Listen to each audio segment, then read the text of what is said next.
Welcome in, everyone. It's same but different time. Come with us as we review Your Christmas or Mine. Aha! Oh, that was nice.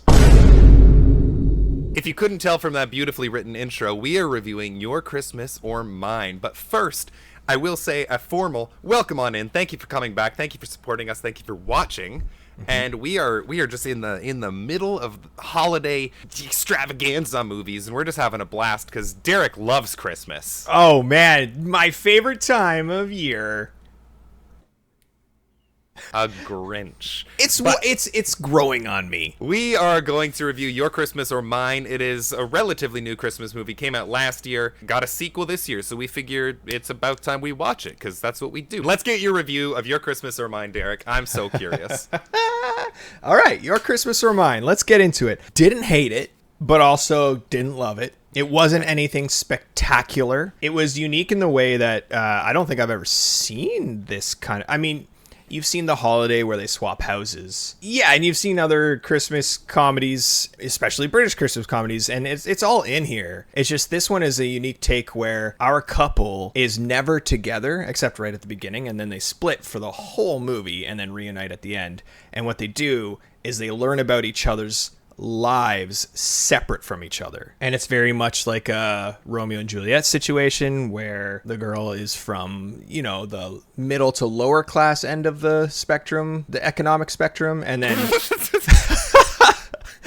I clarified, and then he is like royalty, literally. The difference is there, the comedy is there because the differences are there, and that's kind of cool. The only thing is, this movie, to me, it only exists if their relationship is less than what it was. Because he was about to say, I love you. They were like super in love with each other, and we were meant to believe like this relationship had been going on for a while. They're away at school together. However, none of their families know about it. That to me just didn't make any sense.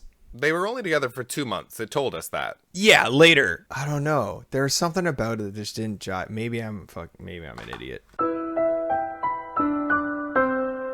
You're not an idiot.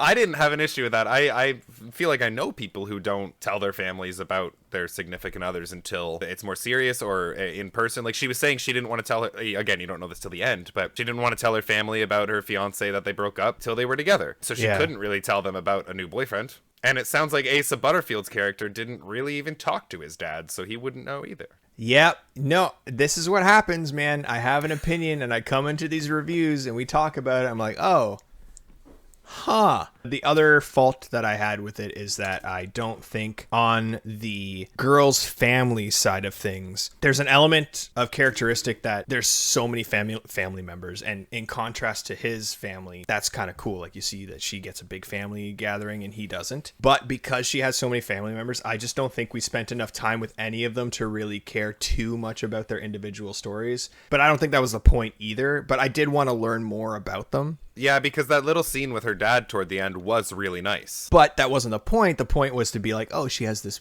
loving family. Here's the family dynamic. And they got that across real well. It's just, I just wanted to know the individual, what was going on there. Even between the Nana and the grandpa, I guess they were, who were they related to? Because, I don't know, and it's funny because at the end, when Filch sat down, I thought, oh, Nan and him are going to get together. That'd be funny. And then I'm like, wait. Her husband's been in this whole movie. Yeah, exactly. Like, was it even her husband? Like, I have no clue. It wasn't anything special. There were a couple jokes in there that were like, haha, that's funny. And it's British humor, so it's even funnier because they're British. A couple slight touching moments. I do love a Christmas movie where there is an ice cold bastard who has to warm up by the end of it. I'm grasping at straws here. Like, yeah, this is a tough one for you. No, honestly, it met expectations. I didn't expect it to be anything great. This is the worst review. I'm so sorry, everybody. Let's do 5.5 turkey dinners out of 10. I'm gonna talk, I guess, now.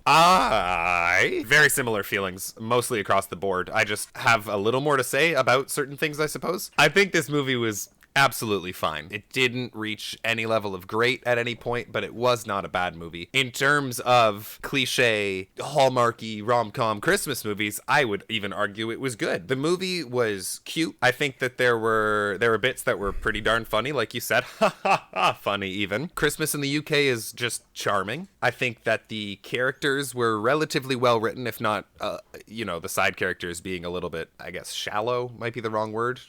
But they were also cliche. Also, I did find both main plots, both main families, both main storylines here rather intriguing. Sometimes when it cut back to a scene, I'm like, oh, them again. But then they introduced something that made it worth watching. So the solo father, Duke of whatever, was the most interesting part in the movie.